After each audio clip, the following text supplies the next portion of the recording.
I do recall you marrying me up in that god-forsaken land Alba, she heard a voice say close to Osrith's ear. Finan's face was close to hers, and he took her hand and led her from the aisle to the side of the church, as the true bride of the day was being prepared by the church doorway. Not god-forsaken, she told him, God was there, as was the Morrigan. The Morrigan was there, was she? Finan asked her. You felt her presence? I did, Osrith agreed, and Finan drew her to him. Then we are blessed, he told her, and laughed. What? Osrith asked. It is no wonder you are having trouble putting down your sword. I did put it down, and my Sikhs, Osrith told him, gone by now.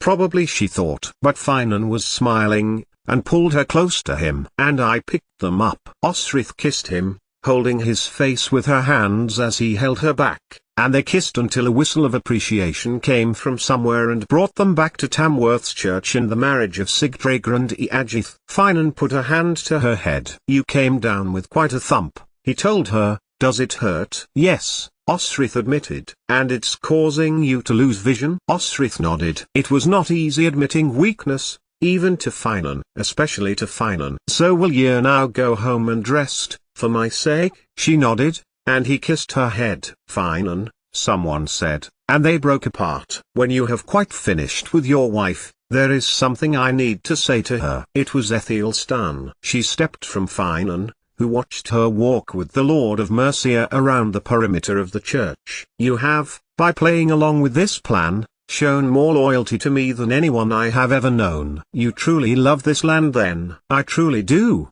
she admitted. Then I make you this promise, he told her, glancing to the center of the church, where the real bride was beginning her walk. When I become king of Wessex, and Northumbria is mine, when I scourge the land north to the top of this island, when I burn it into submission, your land, Berwick, will be spared. Osrith paused for a moment, and then turned to Ethelstan. I thank you, Lord, she replied. So, to be clear, the burning of the land is dependent on you obtaining the crown of Wessex. And Ethelstan laughed, giving her a smile that she had only ever seen once, on Alfred's face, when he had been cornered, over Beamflout. Which is where she had met Edward, a young man, not much older than his son, standing before her, frothing with youthful excitement over a girl called Ecgwin, who he liked. Ethelstan's mother, and is of course Osrith, he said. You have done all I could ask for Mercia. Consider the vow of service that you gave to Ethelfert fulfilled. Then, he lowered his head to her ear, and added, after the service, leave, and do not ever return to Mercia. Your company will escort you home. Then he turned, for his sister had reached Sigtryggr, and put a hand behind her back. Go, be with your husband. Weddings are meant to be happy occasions. 888,888,888. Finan caught up with her in the stables. All of the men were ready to go, and if Osrith had doubted Ethelstan's meaning of the words, after the service, she knew them now. Aldhelm had been sent to supervise their leaving, and a more straight-laced man Osrith did not know. She doubted now that he had been involved in Elfberg's rebellion, and would probably be the one to hang him, and round up any other rebels. Osrith, he called, as she made to climb onto her horse. Aldhelm, who had been standing at close quarters, moved back as Finan approached. She handed Aldhelm the reins and nodded her thanks, as her husband spoke to her further away from the intended departees. I'll be going home, Finan Moore. I'll have the land in order for you, she told him. You're always leaving, he told her. This was an instruction from Ethelstan, as I know you heard, Osrith told him, a mortally clear one. She reached up and kissed his lips. Besides, you always follow. One day I may not, Finan told her. I do not believe that, she replied. And he pulled her close. God, how Osrith wanted him, wanted to take him to find a room, away from everything, and just be with him. What will you tell Constantine? What he will hear anyway, in due course, Osrith told her husband, looking up from his chest. There isn't a great deal he can do about it. He can plant Christians in Northumbria, to increase his territory, Finan told him. When Osrith said nothing he kissed her head. You fought Sigtryggr, he added. I didn't see anyone else helping, Osrith replied. I fought Norse before. And when Finan stepped back and looked at her, a disbelieving expression on his face, she clarified, Ivar the Boneless's army. When I was 12, I stood beside King himself as Prince Domnall landed the blow. I kept Norse from deferring him. I fought Norse at Doier. The battle at Doier? Finan asked, a trace of wonder in his voice. And you made the king of the Ofuex sit up and take notice? Yes, Osrith said, her hair absorbing the rays of the cold evening's sun. Summer was on the wane, and then wondered what it would have been like if she had actually fought him, with beauty, if her head was not causing her so much bother. Not killed him, she told herself. For Ivar's grandson needed to marry Eadgith, Ethelistan's sister. Osrith could see how it made sense now. My God, I love you, Finan told her, bringing his lips to hers and giving her a knee-melting kiss. I'll come when I can. That's if Wessex and Northumbria are not at war. Edward looked ill, she said, thinking of the glimpse she had seen of the king at the ceremony. Her old lover. How long ago that all felt now. Finan said nothing. He never did where Edward was concerned. He had hated that Osrith had had to recover from 2 abortions when he was Etheling. He hated that she had had anything to do with him at all. It'll be Ethelistan, there can be no one else, in Wessex, when his father dies. And Northumbria will submit, in time. And my brother will break his heart again over Bibbenberg. Finan raised an eyebrow. Ethelistan swore an oath not to invade Northumbria while Uthed lives,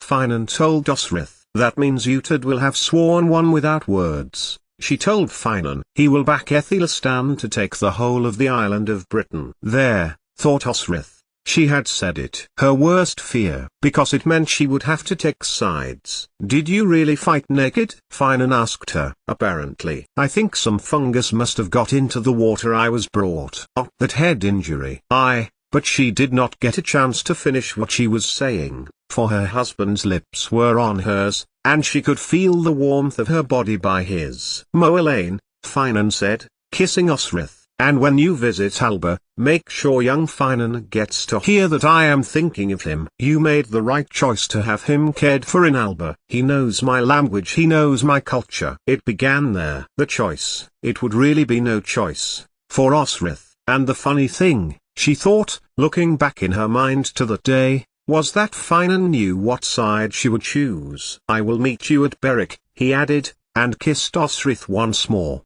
entangled fingers in her short hair. Then, he took a step back. One thing you can do for me, wife, he told Osrith. Grow your hair. Grow my hair, Osrith thought. Yes, I can do that. To kill Ska tilde Pilcro LL's men, Finan nodded. He butchered Stiora. She gave him a good fight, though. Osrith knew, of course. And the children? Finan shook his head. Taken or dead. He shook his head. Go on with you now, or I'll be hanged beside you. Oh, I doubt my brother would let that happen. Osrith smiled, and she took Aldhelm's patient hand in hers for a moment as she passed, before getting on her horse and riding out of Tamworth with her mercen warriors, and her loyal young man of the Berwick estate, who was as much of a mercen as any of them. North 88,888,888. There are men following, Eglfrith told Osrith as they passed the wall, and the Tyne River. She looked,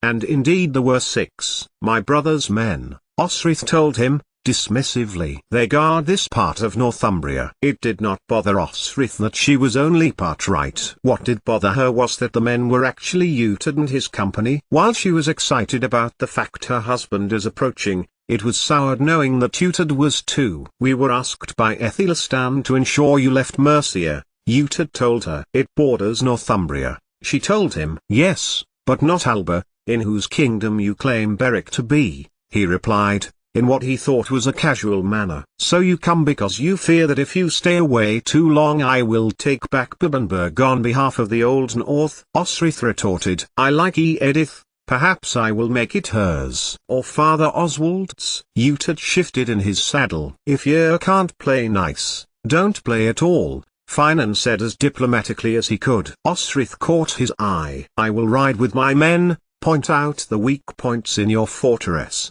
brother, Osrith told him. There are no weaknesses, Utad called back, and he held back his men, watching as Osrith rode off with hers. And when they got to the border of Bibbenberg and Berwick, he lingered at the border. You are welcome at my home, Utad, God knows you are, Finan told him, knowing that Utad had taken on this role to see Finan back to Berwick too. But not at hers, Utad told him. Ye are so, she likes ye, Finan told his friend. Well, I would like to see how she treats her enemies, Utad told him, and then laughed, adding, I have seen and heard. Bare asked naked. It wasn't news to him. In fact, the rumor had begun to take on a life of its own. She had shape-shifted into the form of a bear and ate the slavers. She was naked except for wolf belts. As for him, Finan had seen this before, a head injury and blackout, the person not knowing what they had done in the time they were unconscious. It had happened to his younger brother,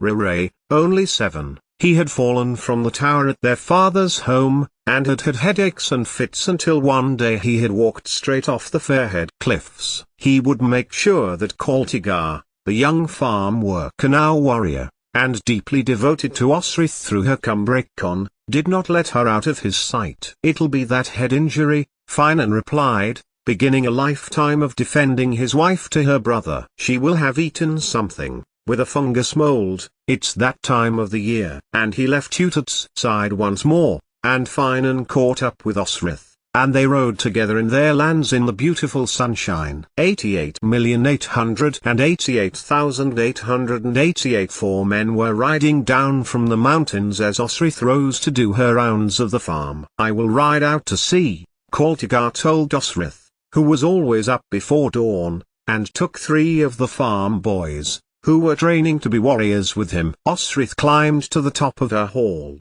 and watched as the 4 young men turned, 2 on either side, and shepherded the riders in, across the pack-horse bridge, and onto Osrith's farm estate. It was Constantine, and with him Eswi, young Finan and another man. Norse, by the look of what Osrith could see, and she watched them approach, musing on what this meeting was going to bring. Utad had let Eswi go, and he had ridden north immediately, so he would have had first-hand news of everything that had happened. And she had had no notice that Constantine would bring young Finan. And what of this Norseman? Come back to bed, Finan told Osrith, sleepily. Kaltigar can handle it. We have visitors, Osrith told him. Unless it's the king of Alba, come back to bed, he told her. Osrith, her face grim, climbed down the loft hatch and stood by the bed. Then she reached for her sword belt and jerkin. You are joking, Finan told her, working it out. He pulled back the covers,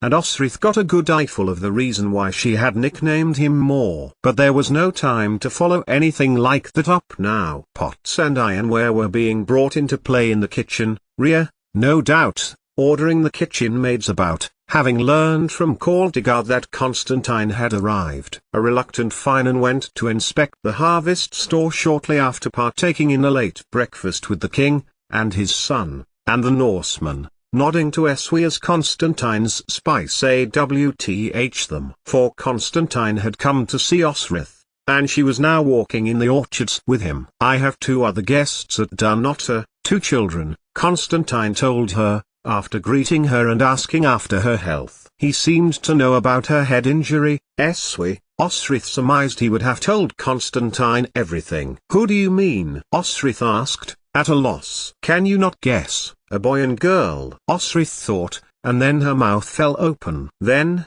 she closed it again. Stjora's children? No, Osrith told Constantine, they died. They did not, Constantine told her, a faint smile on his face. But they would have if I had left them there. And that told Osrith what she needed to know. No spy she had been in Mercia, he had wanted her there, the interest on Sigdragrand Eadgith, so he could send men past her door and down to Eoflik, to make his presence known. He had not expected Skilagrimson to be there, attacking the city in his king's absence. Egil Skilagrimson has been in my company since Angus returned with the children, Constantine told him. He is in open opposition to his brother, who you killed, he added, with a smile. Young Finan has been most intrigued by the man, a skald, who has taught him the rhyme of the provinces of Irian, and a poem that lasts all night long. Osrith laughed, thinking of her son. He will have loved that, Osrith told Constantine. And Mercia? She asked. It had to come to it. What did Constantine want to exact from her now? You did as I wanted. You exposed the rebellion, showed me where the weaknesses are, where the alliances are. He took a step to Osrith, and for a moment, she thought he was going to kiss her mouth. Instead, he moved closer and kissed her forehead, his long, black hair by her face. Osrith put her hand to his shoulder, and pulled away, gently but firmly. You have lost your pearl, I see?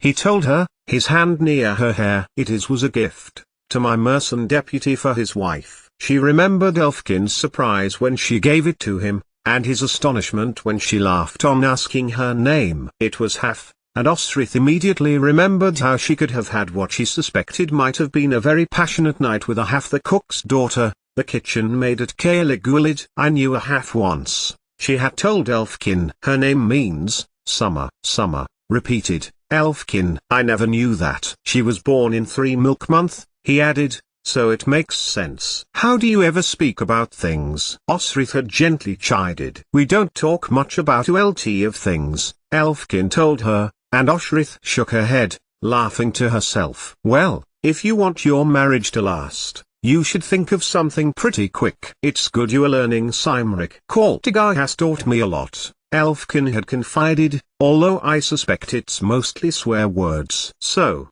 Igil has not come to exact revenge over his brother's death? Osrith asked Constantine, as they walked back towards the farm's hall. Constantine smiled. Indeed not. He wishes to thank you for his brother's death. He wishes to meet your brother. Perhaps he should go with Finan, Osrith told Constantine. He is due to resume his service to Utad shortly. And Utad would not come to Berwick, Constantine mused, as they reached the hall. And I will not go to Bibbenberg. I think that's a perfect arrangement. And, when she turned, at the door to the hall, she saw young Finan standing beside his father. Your husband asked especially if I could bring him. Finan wishes to train his son to be a warrior. I accepted, knowing that he would take him back to Bibbenberg. And, Osrith learned, it had all been arranged. Their son would be trained by his father and his uncle, not his mother, as Osrith had been so insistent about. Finan wishes to know if you agree to this,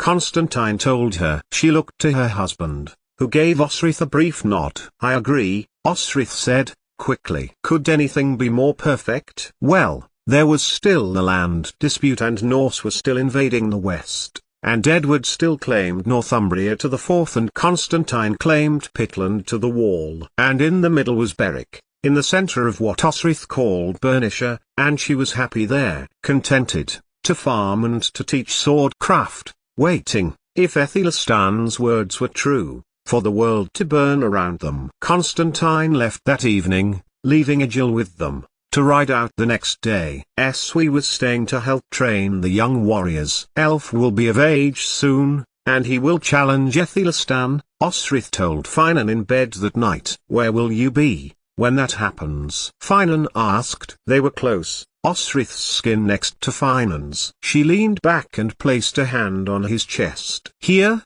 she said. Keep safe, he told her. If there's one thing I want you to do, is to keep safe, as well as grow my hair, Osrith teased. And then they kissed, and then they touched one another, and they made vigorous, toe-curling love. And the next day, Finan and their son rode south to Bibbenberg, and war did not touch them, and Finan visited his land, and young Finan grew in body and in skill, until the day, 4 years later, when news came that Edward of Wessex had died. Then, turmoil broke out all over the land once more. Ethelstan was claiming the Wessex throne, and too many rich lords with too many interests rose up to stand in his way. Peace could be no more.